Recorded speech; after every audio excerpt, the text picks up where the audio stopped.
السلام علیکم ورحمۃ اللہ وبرکاتہ دوستوں، میرا نام محمد سلیم علی پٹو، ہمارے یوٹیوب چینل قرآن ماسٹری۔ جیسا کہ کل ہم نے تختی نمبر 13 مدات کے 3 اقسام جو رہ گئے تھے، مد منفصل، لازم، عارض، وہ پڑھی تھی۔ آج ہم حروف مقطعات پڑھیں گے۔ حروف مقطعات کس کو کہتے ہیں؟ حروف مقطعات ہمیشہ سورتوں کی ابتدا میں لکھے ہوتے ہیں، آپ کو قرآن مجید میں نظر بھی آئیں گے، جیسے سورہ بقرہ کی ابتدا میں الف لام میم ہے، اور سورہ مریم کی ابتدا میں کاف ہا یا عین صاد ہے، جو حرف کے اعتبار سے پڑھا جاتا ہے۔ جیسے الف وہ حروف ہجا میں ہم نے پڑھ لیے تھے، اسی طریقے سے حروف مقطعات کو بھی اسی طریقے سے پڑھیں گے۔ اور حروف مقطعات کے اندر پڑھنے میں کون سی اس میں مد ہوتی ہے، کون سا قانون لغا آتا ہے، کس طریقے سے پڑھا جائے گا، وہ آج ہم سمجھیں گے۔ تو آئیے وائٹ بال پر دیتے ہیں۔ تختی نمبر 14 حروف مقطعات۔ آج ہمارے سبق کا عنوان کیا ہے؟ تختی نمبر 14 حروف مقطعات۔ حروف مقطعات ہمیشہ سورتوں کے ابتدا میں لکھے ہوئے ہوتے ہیں۔ الف لام میم، یہ کیا ہے؟ حروف مقطعات ہے۔ یہی بات سمجھ میں؟ حروف مقطعات میں اب ان میں سے لام میم یہ کھینچ کر پڑھتے ہیں۔ وہاں پر تختی نمبر 1 کے اندر بھی ہم نے سمجھا تھا، یہ لام 3 حرفی ہے، میم بھی 3 حرفی ہے، تو ان کو کھینچ کر پڑھنا ہے۔ 3 حرفی کو 3 سے 5 الف برابر کھینچ کر پڑھنا ضروری ہے۔ تو اس میں ایک مد ہو جاتی ہے، کیونکہ ہم نے مد پڑھ لی ہے، تو اب یہاں پر مد کو سمجھنا بہت آسان ہے۔ یہاں پر مد کو سمجھنا کیا ہے؟ بہت آسان ہے۔ لام میم، لام پر مد کون سی ہے؟ مد لازم۔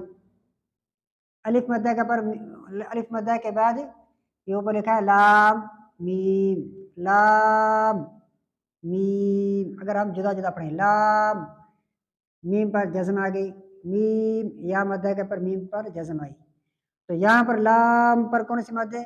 مد لازم۔ یہ ہم نے سمجھ لیا، لام پر مد لازم ہے اور میم پر بھی مد لازم ہے۔ اور دوسرا اس میں کیا چیز ہے؟ دوسری اس میں چیز ہے مثقل اور مخفف بھی۔ مثقل اس کو کہتے ہیں، مثقل یعنی جس حرف پر تشدید ہو اس کو مثقل کہتے ہیں، اور دوسرا ہے مخفف، مخفف جس پر جزم ہو۔ اب لام پر جزم پاڑی جا رہی ہے تو اس کو ہم کہیں گے مد لازم۔ لام چونکہ حرف ہے، کلمہ نہیں ہے، تو اس کا نام کہیں گے حرفی، مد لازم حرفی کیا ہے؟ مخفف۔ اب اگر ملا کر پڑھیں پھر کون سی مد ہوگی؟ لام میم، لام میم۔ اگر لام کی میم پر غنہ بھی ہو رہا ہے، زور بھی آ رہا ہے، تو وہاں پر مد ہوگی مد لازم حرفی مثقل، یعنی جہاں تشدید آ جائے لفظ کے آخر حرف پر، لام کے آخر پر تشدید آ جائے تو وہ مثقل کہا جائے گا۔ اگر تشدید نہیں ہے، ہلکا پڑھا جا رہا ہے، تو وہاں پر مخفف کہیں گے۔ یہ تو آسان چیز ہے، اس کو اگر ہم بعد میں سمجھے تو پھر بھی صحیح ہے۔ تو لام پر مد کون سی؟ مد لازم ہے۔ میم پر بھی مد لازم ہے۔ اور اس کے بعد اسی طریقے سے ایک اور حرف پڑھیں گے، الف لام میم صاد۔ الف لام میم، لام پر مد ہے، میم پر مد ہے، صاد پر مد ہے۔ الف لام میم صاد، صاد، صاد پر بھی مد ہے۔ لام پر مد کون سی؟ مد لازم حرفی، جو ہم نے پہلے بھی سمجھی ہے۔ میم پر بھی مد لازم حرفی مخفف ہے۔ صاد پر مد، صاد ایک حرف اضافی اس میں آیا ہے، اس کو پڑھیں گے کیسے؟ الف لام میم صاد۔ صاد پر کون سی مد آئے گی؟ الف مدہ کے بعد دال پر جزم کا سکون، اس لیے تو اس میں مد ہوگی مد لازم حرفی مخفف۔ آئی بات سمجھ میں؟ یہاں یہ مد بتانے میں حرفی کا نام ضرور لیں گے تاکہ پتہ چلے یہ حرف ہے، کیونکہ یہ حرفوں کے طور پر پڑھا جا رہا ہے، کلمہ نہیں ہے، حرف ہے۔ الف لام میم، الف لام میم صاد، اسی طریقے سے۔ اور آگے ہم دیکھ لیں الف لام، لام پر مد ہے، لام را، لام پر کون سی مد ہے؟ مد یہی ہوگی جو آپ نے پہلے پڑھی تھی، مد لازم حرفی مخفف۔ اور آگے کیا ہے؟ را، را کے اوپر کھڑا زبر ہے، کھڑا زبر کلیئر کا تو کتنا کھینچ کر پڑھیں گے؟ ایک الف کے برابر، تو یہاں پر کون سی مد ہوگی؟ مد اصلی ہوگی۔ حروف مدہ کے یا کھڑے حرکات کے بعد اگر کوئی سبب نہ ہو تو وہاں پر مد کون سی ہوگی؟ مد اصلی ہوتی ہے، تو را پر مد کون سی ہوگی؟ مد اصلی، کیونکہ اسباب مد میں سے کوئی چیز یہاں پر نہیں ہے۔ اور اس کے بعد الف لام میم را، الف لام میم ہم نے پہلے پڑھ لیے، آگے را، یہ را بھی پڑھ لیا ہے، را پر مد اصلی ہے، لام پر مد لازم حرفی مخفف، اگر ملا کر پڑھیں گے تو مثقل ہوگی، اگر ملائیں گے نہیں الگ پڑھیں گے، لام ایسے کہیں گے تو مخفف ہوگی، یعنی جزم آگی۔ میم پر مد لازم حرفی مخفف ہے، یہ ہم نے پڑھ لی، یہی مثال ہے جو قاعدے کے اندر بھی لکھے ہوئے تھے۔ اگر آپ کہیں گے یار اس کو کیسے پڑھیں گے، تو اس کا پڑھنے کا طریقہ جو ہے وہ یہ ہے، یہاں پر صرف مدوں کو سمجھنا ہے، یہاں پر مد کون سی ہے، اور اس سے آگے کاف، ہا، یا، عین، صاد، کیسے پڑھیں گے اس کو؟ کاف، ہا یا ہا یا عین صاد۔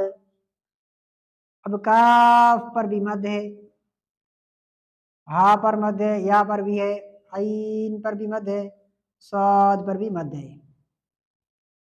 اب اس کو ہم یہاں پر لکھتے ہیں کاف کو، کاف، ہا، یا، عین، عین، صاد۔ کاف جس طریقے سے لام اسی طریقے سے کاف ہے، تو الف مدہ کے بعد فا پر جزم کا سکون اصلی ہے، تو کاف پر مد کون سی ہوئی؟ مد لازم حرفی مخفف۔ ہا کے اوپر کھڑا زبر ہے تو مد کون سی ہوئی؟ پیچھے کوئی سبب نہیں ہے تو مد اصلی ہوئی، یا پر مد اصلی ہے۔ آگے ہے عین، یہ عین ہے، اس کے اوپر مد ہے، یہاں پر بھی عین ہے، یا لین کے بعد نون پر سکون آیا اصلی ہے، تو یہاں پر مد کون سی ہوگی؟ مد لازم لین، یہاں پر یہ نام لینا ہے، مد لازم لین، عین، مد لازم لین کی یہ ایک مثال ہے، یہاں پر عین ہوتی ہے، لین لازم اس کو کہتے ہیں، نون ساکن کے بعد یا لین کے بعد نون کا سکون، نون پر سکون آیا عین کے نون پر۔ آگے صاد جو ہم نے پہلے پڑھ لیا ہے، صاد یہ بھی پڑھا ہے، الف مدہ کے بعد صاد پر جزم کا سکون اصلی ہے تو مد لازم حرفی مخفف ہو گئی۔ اور دوسرا کیا ہے؟ تا ہا، تا ہا، مد اصلی، مد اصلی، تا ایک الف کے برابر کھینچ کر پڑھیں گے، ہا کو بھی ایک الف کے برابر کھینچ کر پڑھیں گے، یہاں پر مد اصلی ہے۔ آگے کیا ہے؟ تا سین، تا سین میم، یہاں پر سیم پڑھیں گے، سیم، تا سیم میم، یہ اس کے پڑھنے کا طریقہ ہے۔ یہاں پر سین پر مد کون سی ہے؟